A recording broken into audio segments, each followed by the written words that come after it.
as I said, we will continue where we left off. And once again, I promise I will come back. Okay? Because we did talk about, all right, the conquests of Alexander, but before him, how Philip, his father, unites the various Macedonians who are also Greek, but are considered, less civilized, a little, lower class. After Philip dies, Alexander, his son, takes over the empire, and he proceeds to conquer pretty much everything he can, all right? He eventually does stop, all right? Not because he's beaten, not because, his armies aren't strong enough, but why does he actually stop his conquest? His army wants to go home. His army wants to go home. They're tired, all right? Now, he does eventually die, okay? And of course, under mysterious circumstances, but because he leaves no designated heir, and I wrote it over here, but then I realized why, it's on the map. One of his generals, Antigonus, becomes the ruler of Macedonia. And it's called Macedonia, but it's basically like, what today we would consider Greece. Another general, Seleucus, rules basically over the land that was once Persia. And then finally, his other general, Ptolemy, rules over Egypt.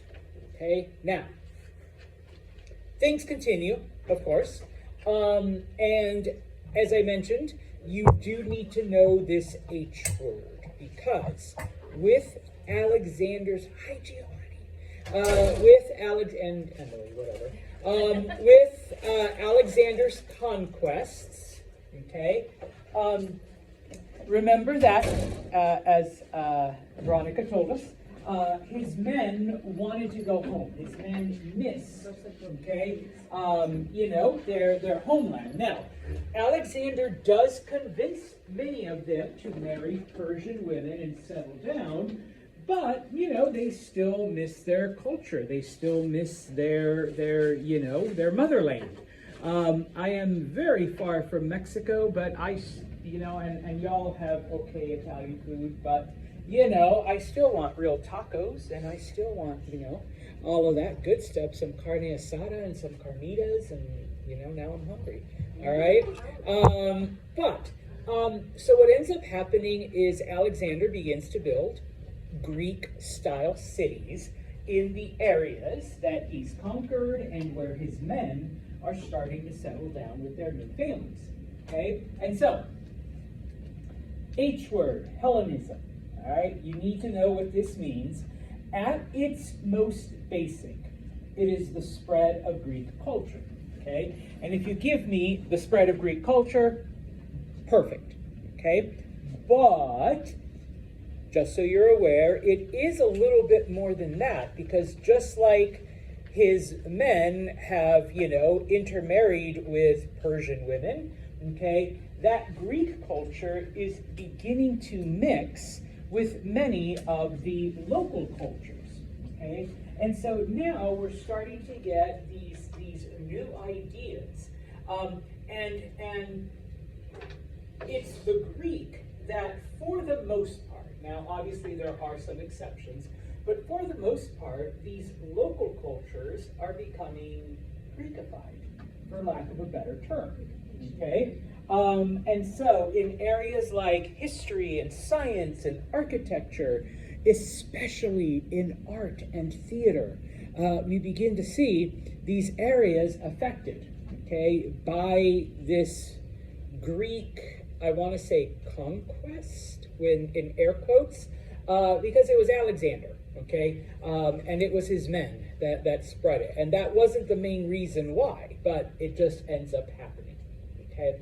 The first thing, though, is that, these men bring their language with them, and because Greek is the language of the conquering army, for the next 1,000 years, Greek becomes the language of education and culture throughout the known world, okay? If you were a member of the upper class, okay, you spoke your language and you spoke Greek, okay?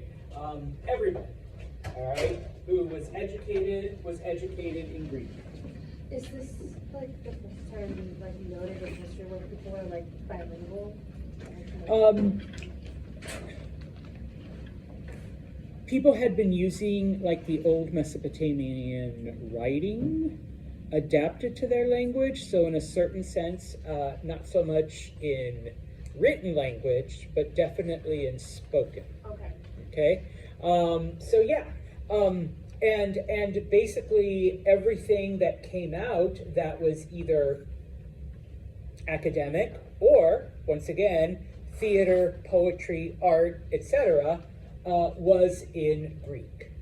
Okay, now we get the term cosmopolitan, and no, not the drink. All right, but the description or talking about certain things from the Greek word cosmos, which means universe, and another word that's going to be on, you should know, polis, which is city. Okay, so in this case, a culture that appeals to everyone. Okay, not just a certain group of people.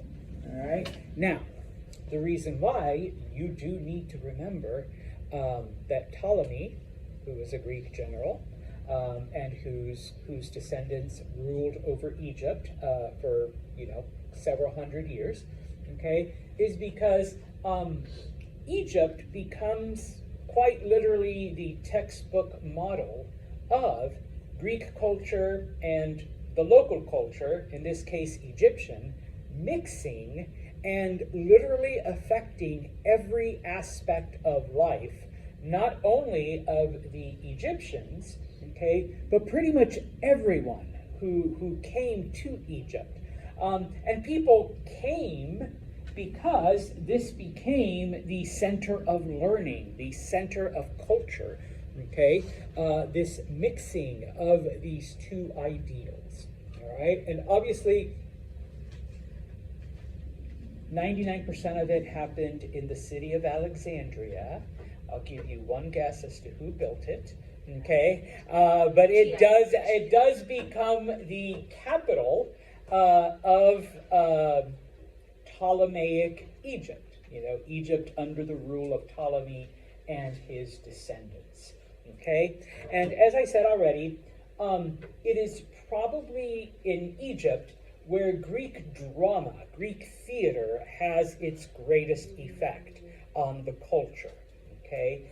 And I know we didn't have time to really look at Greek theater, okay? But it is considered like the first modern theater where you have 3 acts, and of course you have the introduction, the conflict, and the resolution, okay? Before that, people just like told a story and then like, okay, there it is, story's over. And you're just like, okay, yay. I guess there it is.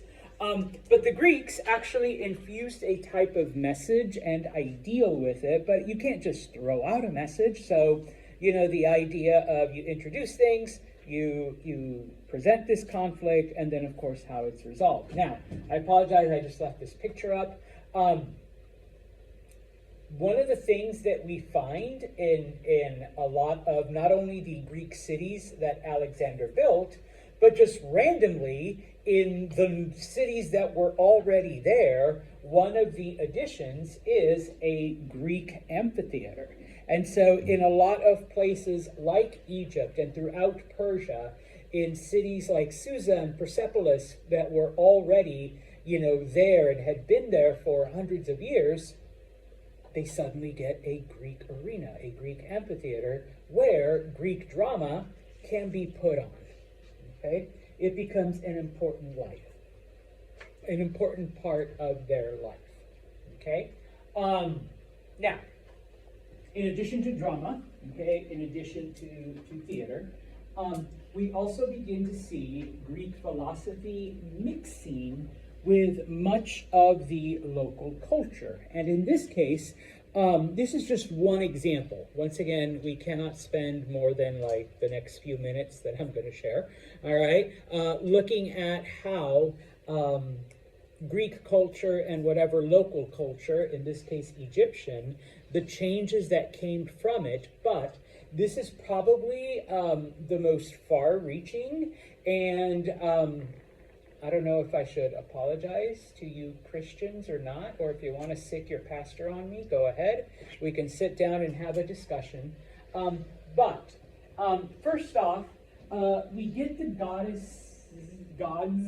Isis and Osiris, who suddenly begin to acquire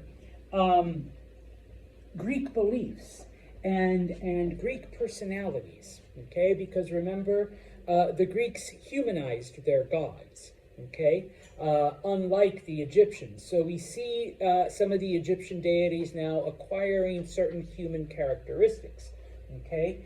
And one of those things, because they begin to mix these ideals, is the idea of personal salvation, that your soul somehow needs to be, quote unquote, saved, so that you're able to then withstand the presence of these gods. And so in this case, okay, we actually get this concept known as baptism, where you immerse yourself in water as a way to dedicate your life to whichever god you are now bound to serve. Whether it's Isis, whether it's Osiris, whether it's Apollo, whether it's Athena, whether it's Hera, okay? Water becomes this symbolic dedication to the god, okay?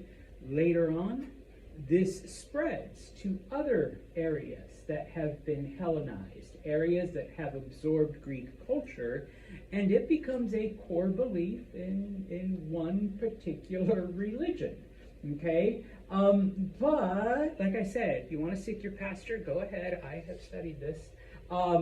The concept of baptism is one that came about by merging Egyptian religion with Greek religion, okay? And then it spread to other, it became that baseline for other ideas, okay? This is probably the most, all right, influential one, and one that people would recognize. But there are a couple of other stories, as I put down here.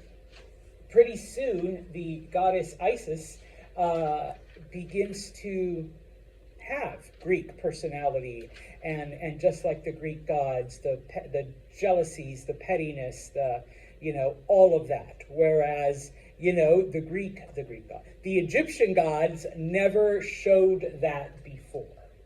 All right. Now,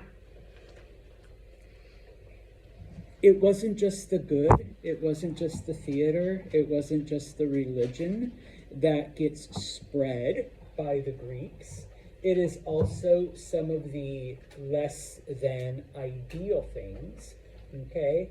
And most importantly is the idea of plantation, or if you want to call it, because we also refer to it as chattel slavery, okay? Remember, slavery starts off, I win, you lose, losers become slaves, okay? Later on, in areas like Persia and Assyria, Emily here spends way more money than she could ever pay back, so debt slave, all right? You work it off eventually, okay?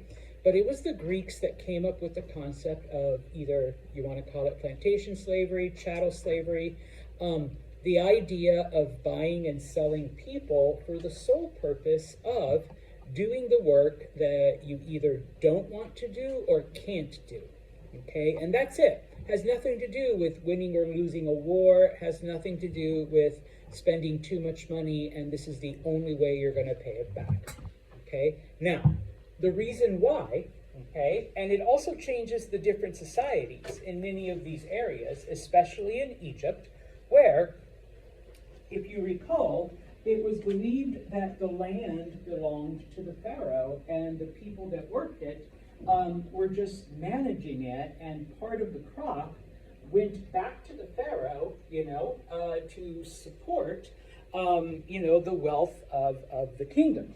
Okay, well, the Greeks come along and go, okay, whatever. And in this case, they're like, no. But what if you kept that for yourself? Okay. And so in this case, number one, all right, suddenly, all right, Adna is no longer growing things because it's part of her responsibility as a good Egyptian and giving part of it back to the government. All right. You're growing things strictly to make money. And that's the idea that comes from the Greeks. Okay? I'm going to say pumpkins because, we're still in fall. All right? I know, pumpkins don't grow in Egypt, all right? Work with me here. All right, so Adna grows a lot of pumpkins. And not because she wants an unlimited supply of pumpkin spice lattes, okay? But because, all right, it's popular, and she can sell these, and these can be marketed, okay? So it's not as if, Adna's family is going to live on nothing but pumpkins, all right? Now, because there is so much land being used and so many pumpkins being produced, okay, we need people to work it, okay? And, of course, maybe, there's not enough people, or maybe, Adna just doesn't want to pay people to do it, wants to keep more profit, okay? And so in this case, then you start buying slaves to do this work, all right? Now, of course, the idea of her being, because throughout most of history and even, into the future, okay, you were a farmer because that's how you didn't starve.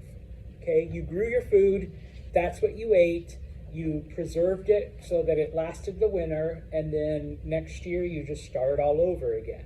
Okay, but it's basically how you fed your family, and your purpose in farming was don't die. Okay, but here we see this now. Okay, like I said, Adna's family is not going to live off of just pumpkins and pumpkin spice lattes, but all of this extra, pumpkins are going to be sold, and they're going to be sold for a profit. And with that money, then Adna can buy whatever she wants, whatever her family wants, whatever, boom. Okay, so we see then that shift. Okay, now, something else that the Greeks bring with them, okay, is the idea, because this is another Greek idea, using coins, using currency, okay? Typically, it's gold, all right? But then later on, we see the addition of silver and other precious metals, okay? Each of them have an assigned value. And whereas it's not to say that the Egyptians weren't using it, but it was more for, that's how you pay your taxes, that's how you do certain things.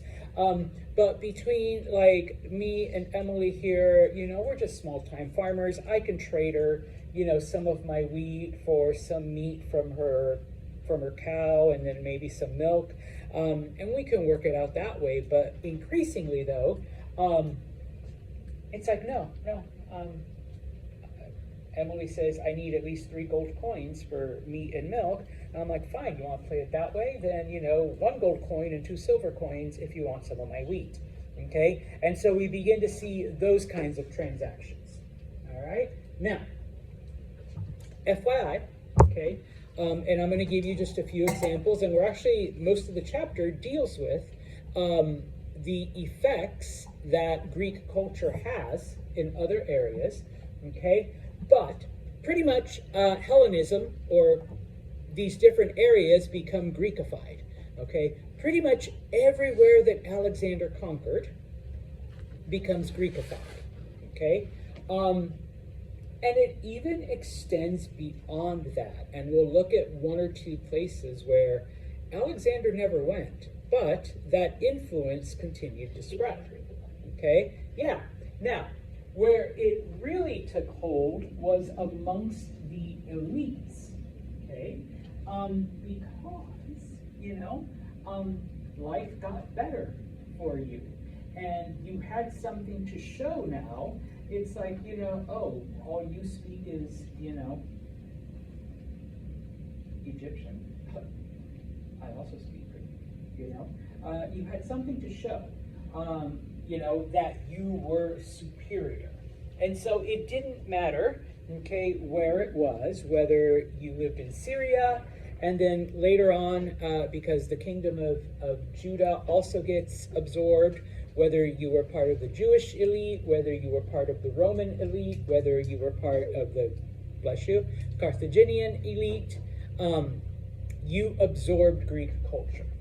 Okay, now, one area south of Egypt was known as the Meroitic Kingdom, so we see that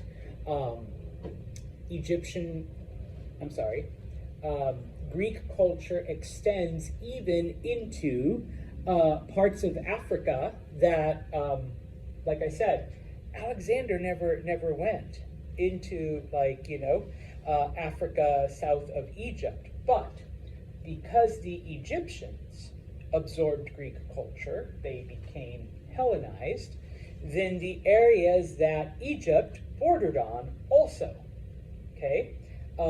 adopted, all right, this Greek culture, okay? Now, the thing with Meroe, that's what the area was called, was that they copied everything Egypt did. So, once they encountered the Egyptians, they adopted Egyptian culture. Once the Egyptians adopted Greek culture, then Meroe adopted Greek culture as well, okay? And so, imagine the surprise of archaeologists about 250 years ago when, as they're traveling and going farther and deeper into Africa, into areas that once again had never had contact with Greece, never were conquered by Alexander, suddenly they find cities. Well, they don't find cities, they find Greek columns, and they're like, how the hell did these columns get here? Obviously they were part of a larger city. And of course, they find samples of Greek letters and Greek writing. And they're like, okay, how did these people learn Greek? Okay, well, eventually, after digging and studying and researching, turns out that they got it from the Egyptians. Okay, and the Egyptians were the ones who got it from Alexander. Okay, so not only in the areas that Alexander conquered, but also in areas that bordered those areas, even though Alexander never set foot south of Egypt. All right? Now, looking at some of the, had to realize where I was. Looking at some of the elites and how it affects other people, and once again, how it affects the evolution of certain religions, okay? Remember, just going back about a chapter or two, okay?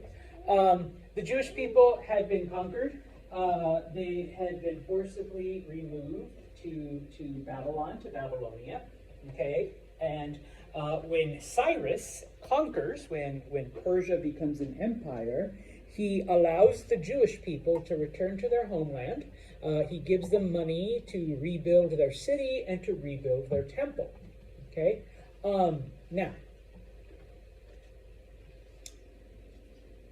by this point, it's no longer called Judah. It's referred to as Judea, and it is a province. It's one of the 19 satrapies of Darius, okay? But, of course, as we saw, Alexander came in, conquered all of Turkey, conquered down into Egypt, so along the way, Judea becomes a part of Alexander's empire, okay?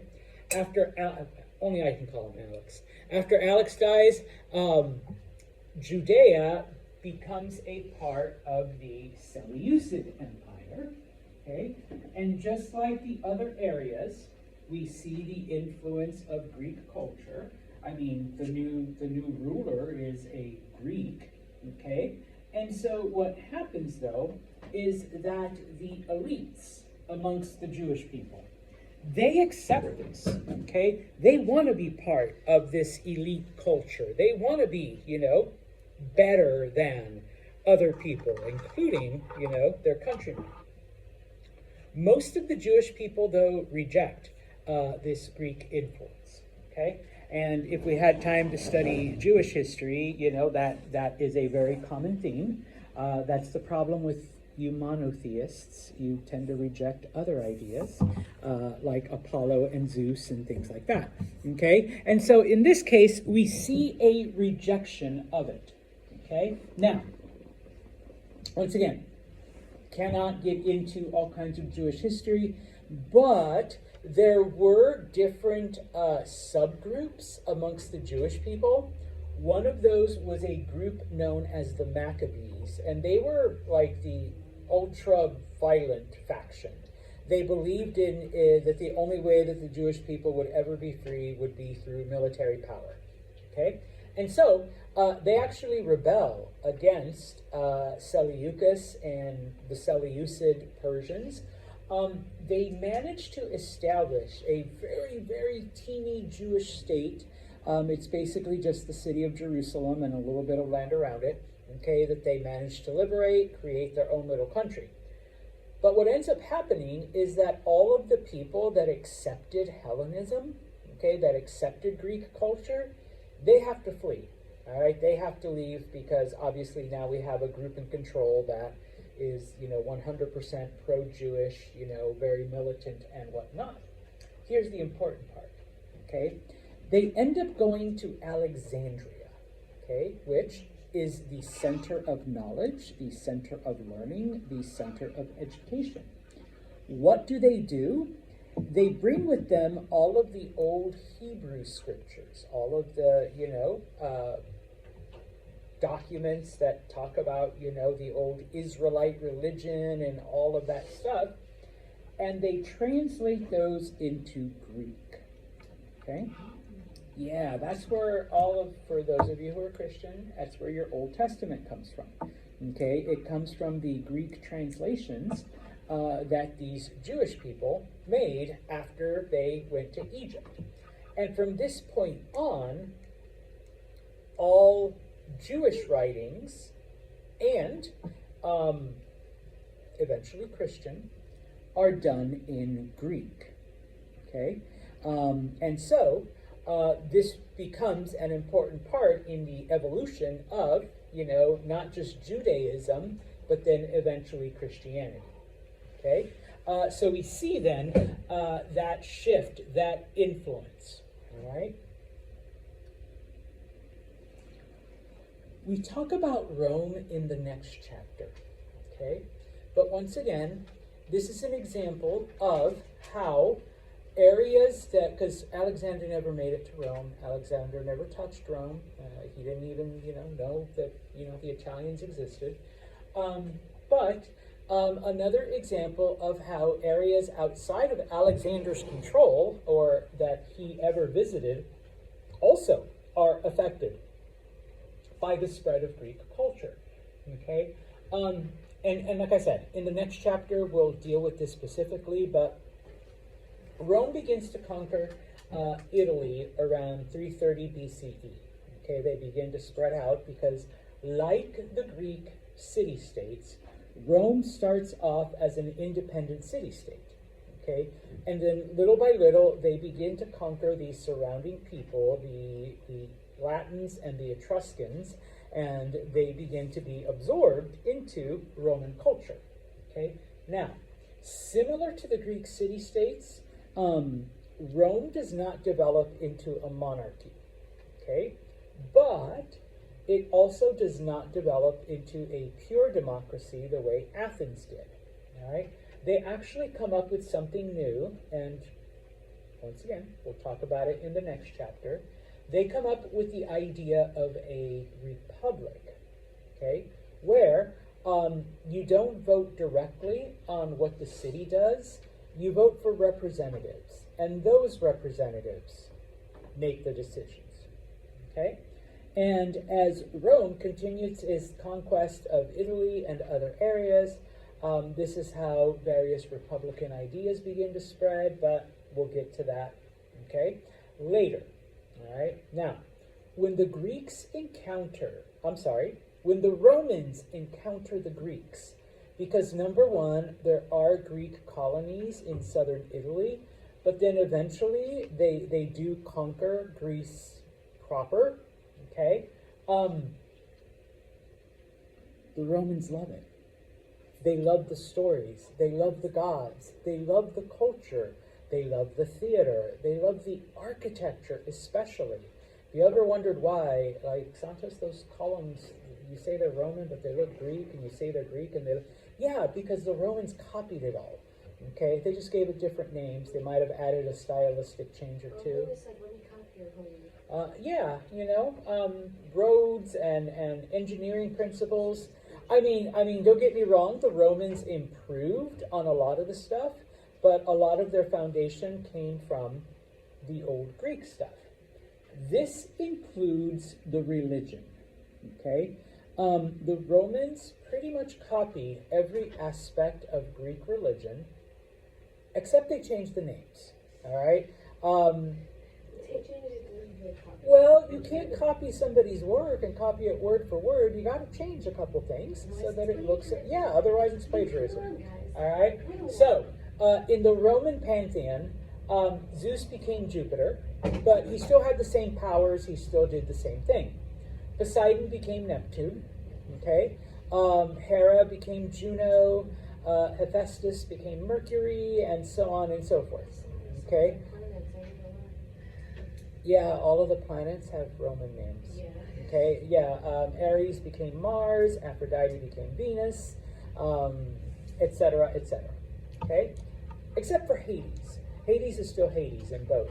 I don't get that one. I would have changed it to Bob or something. I don't know. I heard that he was Pluto, but I'm not entirely sure how accurate that is. But the Romans also decide, once they encounter Greek culture, that they are going to change the story of their founding and how Rome came to be a city. Okay? Now, and if you know the story of Rome's founding, great. Don't spoil it for everyone else, because Santos is going to do that. But they did it because the original story of Rome's founding is very barbaric to a certain degree. Okay? And yeah, the Romans loved that story because it made them look manly and powerful and like they can overcome everything. But now that they're adopting everything Greek, they want to be refined. They want to be civilized. They want to be seen as educated. Okay? And so,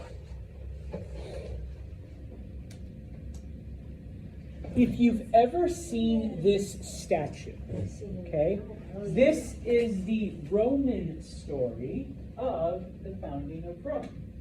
There were two brothers, Romulus and Remus, okay, and they were abandoned in the woods. A she-wolf found them, and they lived off of her milk. And they grew up, big and strong, because that's what happens when you suckle a wolf teat. That's what wolf milk does. All right. And eventually, okay, at some point there is a conflict between Romulus and Remus. Romulus kills Remus, and that's why the city is called Rome, not Rheme. Okay. And so he becomes the founder of Rome. All right. So yes, we are part wolf. We were raised in the forest. We grew and we killed and okay. Well, we don't like that anymore. We want to be educated. We want to be seen as refined and civilized. So here's the new story. After we encounter the Greeks, okay, you got to go back to the Trojan War. All right, and there was another prince named Aeneas.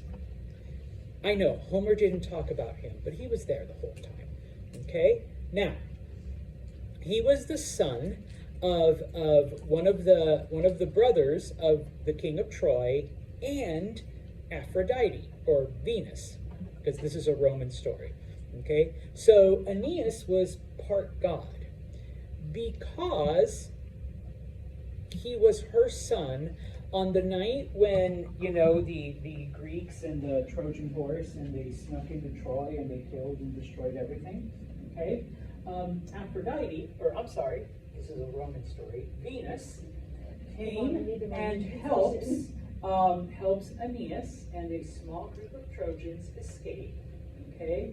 And very similar to the Odyssey, and in this case we also change its name to Ulysses, but similar to Odysseus, it's a 10-year journey where he sails to Italy, okay, and there he lands. Now, depending on which translation you read, he does marry a Latin princess, okay?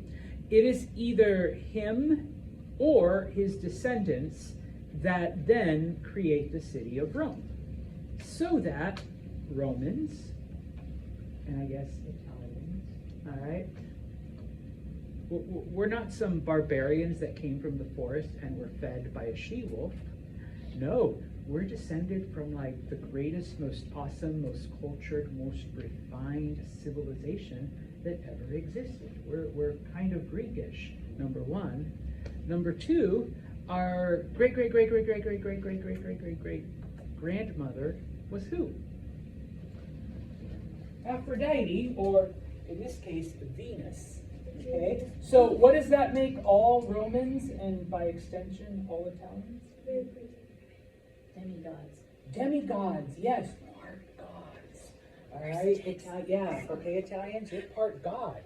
All right. Oh, and yes, you were like one step ahead of me, Grace. It's not just any god. It's Venus or Aphrodite. Does anyone know what Aphrodite/Venus is the goddess of?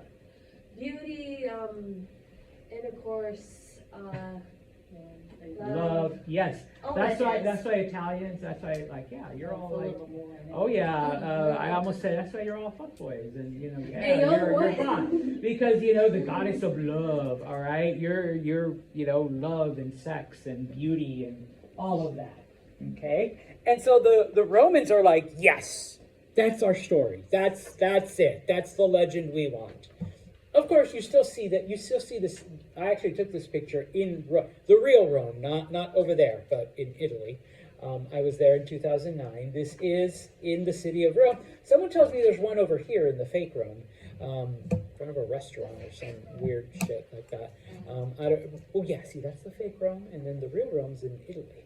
Okay, so yeah, all right. So it even affects the Romans. Okay, now, okay. Last slide, okay? Carthage. Oh, we'll talk about Carthage too, okay? Now, they were even more Greekified or Hellenized, the term is Hellenized, than Rome was, okay? Because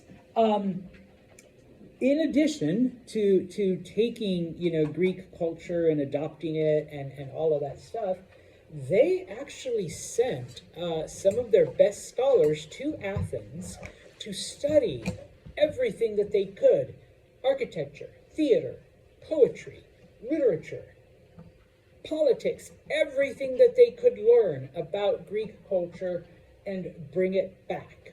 And once they came back to Carthage, the Carthaginians basically tore stuff down. They got rid of all of their old Phoenician stuff and rebuilt it in Greek style.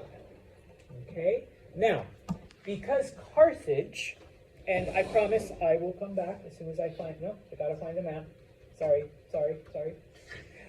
Because Carthage was bordering on Egypt, okay, they not only took, Greek culture, but Carthaginian women began to dress like Egyptian women. Remember, Egypt, part Greek, part Egyptian, okay? They were kind of like, okay, yeah, the Greeks have some good stuff, but this Greco-Egyptian style, though, that's way better, okay? Yeah, taking Greek and adding that Egyptian flair to it, all right? And so, they begin to dress like, imagine, a lot of Cleopatras, type of thing. Okay, they begin to take that style. All right. Now, once again, Alexander never went to Carthage. Alexander never conquered Carthage. Okay, but they were still affected by this spread of Greek culture because it spread into other areas and just by their relationship with Greece. And of course, because the Carthaginians were like the descendants of the Phoenicians, they still had their trading empire.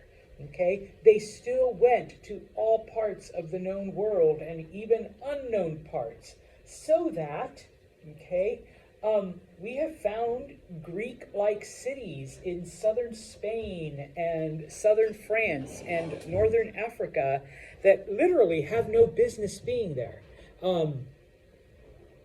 except for the Carthaginians. They're the ones that built it. Okay, so in this case, it wasn't even like Greeks or Alexander or Alexander's men. All right, and so to conclude, because of Alexander, all right, it isn't just his conquests that lead him to be called the Great, but the fact that Greek culture spread to every part of the known world and even parts of the unknown world, thanks to him. Okay. Is probably why, he's the Great. Okay? And yes, when we say Hellenism, Hellenized, Hellenic, pretend we're saying Greek. All right? But that becomes the official term. All right? We will talk about Asia next, because Greek influence also affects them. All right?